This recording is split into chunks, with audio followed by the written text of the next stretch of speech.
कक्षा 10 के बच्चे आज फिर से पुनः ध्यान देंगे कि कुछ बच्चों को हमने ब्लड के बारे में बताया था, और कुछ ब्लड के बारे में हमने जो बताया था कि मानव में मनुष्य में परिवहन तंत्र। ठीक है बच्चे, फिर से ध्यान देंगे आज कि मानव मनुष्य में परिवहन तंत्र क्या होता है। मनुष्य में परिवहन तंत्र में हमने बताया था रुधिर परिवहन तंत्र, रुधिर वाहिनियाँ, जिसमें धमनी शिराएँ बताई थी। लेकिन कुछ बच्चों के कमेंट्स आए हुए हैं कि उनको केशिकाएँ अर्थात कैपिलरीज नहीं समझ में आई। तो कैपिलरीज की अगर हम परिभाषा देखेंगे तो ब्लड कैपिलरीज, ठीक है, तो ब्लड कैपिलरीज आपके सामने लिखा हुआ है।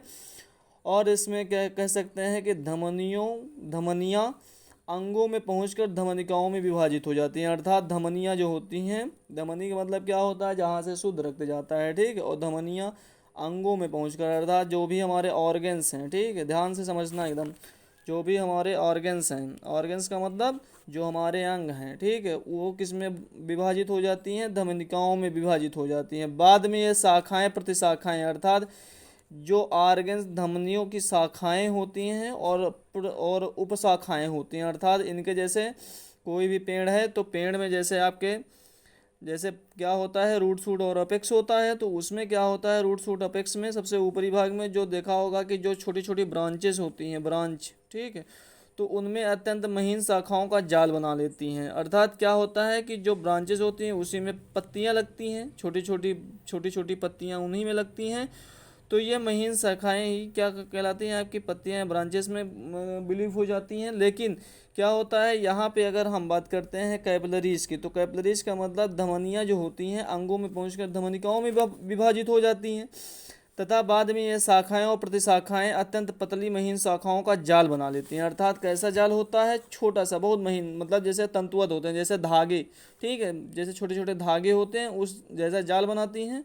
और ये शाखाएं ही क्या कहलाती हैं, आपकी केशिकाएं कहलाती हैं। और केशिकाओं में क्या होता है, केशिकाएं बाद में ये क्या होती हैं, आपस में जुड़ती रहती हैं और आपस में जुड़ करके क्या बना लेती हैं, ये सिराकाओं में बदल जाती हैं। और सिराकाएं मतलब सिराकाओं को बोल सकते हैं वेन्यूल्स, ठीक है, जैसे कैपिलरीज हो गया वेन्यूल्स, ठीक है, ऐसे वेन होता है, वेन और आर्टरी होती है, लेकिन इनको वेन्यूल्स बोलते हैं, ठीक है। और ये सिराओं का निर्माण करती हैं। अर्थात क्या होता है कि जो वेन्यूल्स होती हैं, वेन्यूल्स जो होती हैं कई बार जुड़ करके कई वेन्यूल्स आपस में जुड़ करके क्या बनाती हैं, वेन्स बनाती हैं, ठीक है। तो इतनी चीज़ आपको पहले चीज़ पता होनी चाहिए कि वेन्स के बारे में। अब आगे हम बात करते हैं ब्लड की, ठीक है। तो ब्लड क्या होता है कि ब्लड जो होता है सारे बच्चे जानते हैं कि ये एक ऐसा टिश्यू है, कनेक्टिव टिश्यू है। सबसे पहली चीज़ कनेक्टिव टिश्यू है, और कनेक्टिव टिश्यू होने के कारण क्या होता है, इसका जो पीएच वैल्यू होता है, पीएच वैल्यू होता है वो 7.35 के होता है, 7.35 इसका पीएच वैल्यू होता है। और पीएच वैल्यू होने के साथ साथ ये कैसा होता है, स्वाद में तीखा होता है। अर्थात कैसा होता है कि मतलब खट्टा हो, मतलब क्षारीय क्रम में होता है। तीखा मतलब क्षारीय क्रम कह लेंगे, हल्का क्षारीय होता है, जिसको बोल सकते हैं कि साल्ट, ठीक है, नमक जैसा होता है। और मनुष्य में जो औसत ब्लड होता है वो 5 से 6 लीटर होता है, जो नॉर्मल मनुष्य होता है। अर्थात स्वस्थ मनुष्य के शरीर में 5 से 6 लीटर ब्लड पाया जाता है, और 5 से 6 लीटर जो ब्लड होता है। तथा स्त्रियों में कितना होता है, 4 से 5 लीटर ब्लड होता है, 4 से 5 लीटर ब्लड होता है, जो शरीर का कुल भार का लगभग 7 से 8% होता है। अर्थात शरीर का जो वेट है उसका 7 से 8% ब्लड भी आपका वेटेड होता है, ठीक है। इतनी चीज़ सबसे पहले जानेंगे। उसमें क्या होता है कि अब आगे की बात करते हैं। तो ब्लड की तो बात हमने बता दी। अब ब्लड में पाया जाता है प्लाज्मा, ठीक है। तो प्लाज्मा क्या होता है कि प्लाज्मा में 90% वाटर होता है, मतलब H2O 90% होता है, तथा 10% में आपके ऑर्गेनिक, कार्बनिक और अकार्बनिक, जिनको बोलते हैं इनऑर्गेनिक, ठीक है, इनऑर्गेनिक मटेरियल पाए जाते हैं, जिसमें कि आपके ग्लूकोज होते हैं। हमने ग्लूकोज के बारे में भी डिस्कस किया था, अमीनो एसिड के बारे में भी डिस्कस किया था, और आपके प्रोटीन्स, हार्मोन्स, ठीक है, एंटीबॉडी और उत्सर्जी पदार्थ तथा एंजाइम्स भी घुले हुए होते हैं। और ये एंजाइम्स जो होते हैं सामान्य रूप से क्या करते हैं, एक प्रकार के कैटालिसिस होते हैं। कैटालिसिस का मतलब उत्प्रेरक होते हैं, या तो किसी क्रिया को प्रेरित करते हैं या प्रेरण करने का प्रयास करते हैं। ठीक है, तो ब्लड के बारे में आप जान लिए। और क्या होता है कि प्लाज्मा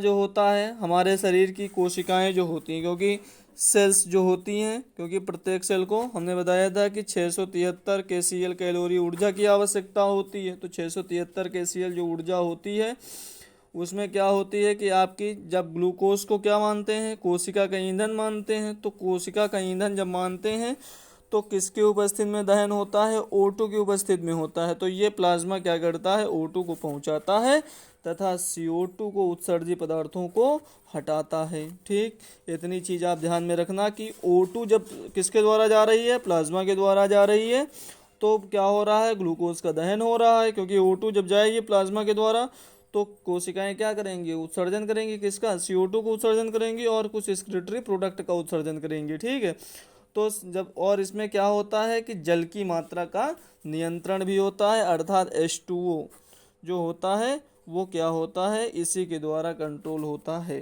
ठीक है, तो उसके बाद बात करते हैं अगर हम, तो ब्लड कार्पसेल की, अर्थात लाल लाल रुधिर कणिकाएं जिनको बोलते हैं RBCS। RBCS का मतलब फुल फॉर्म होता है RBCS का फुल फॉर्म होता है कि बच्चे जानते हैं कि रेड ब्लड कार्पसेल्स होता है। ठीक है, तो रेड ब्लड कार्पसेल्स जो होती हैं हमारी, वो क्या होती हैं कि शरीर में इनकी संख्याएं जो होती हैं वो सामान्य रूप से 3 प्रकार से होती हैं। 3 प्रकार से पहली कौन सी होती हैं, पहली होती हैं आपकी RBCS जो हमने बताई, दूसरी होती हैं आपकी WBCS और तीसरी होती हैं आपकी प्लेटलेट्स। ठीक है, तो इतनी चीज़ हम पहले जानेंगे कि प्लाज्मा क्या है, इसमें रुधिर कणिकाएं अर्थात ब्लड सेल्स क्या हैं, और हमने बताया आपको कि कैपिलरीज के बारे में। ठीक है, अगले वीडियो में हम आपको बताएंगे कि RBCS का फंक्शन क्या है, WBCS का फंक्शन क्या है, फ्लड का फंक्शन क्या है। ठीक है, अगर किसी को अब भी दिक्कत हो तो कमेंट्स बॉक्स में कमेंट्स ज़रूर कर देना। धन्यवाद।